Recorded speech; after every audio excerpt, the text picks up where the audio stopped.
ರೂಪಲಿ ಗೌರಿ ಗಂಗೆ ಬಣ್ಣ ಬಣ್ಣದ ಚಿಟ್ಟೆ ಹಂಗೆ ನೋಡೋಕೆ ಸಾಲಾಗಿಲ್ಲ ಎರಡು ಕಣ್ಣು.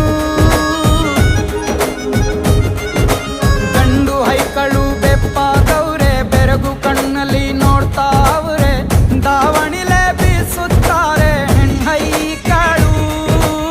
ರೊಟ್ಟಿ ಊಟ ಉಣ್ಣಾಗಿಲ್ಲ ಹಬ್ಬದೂಟ ತಳ್ಳಾಗಿಲ್ಲ ನೆಂಟ ಜಗಳ ಆಡಂಗಿಲ್ಲ ನಮ್ಮ ಊರಲ್ಲಿ.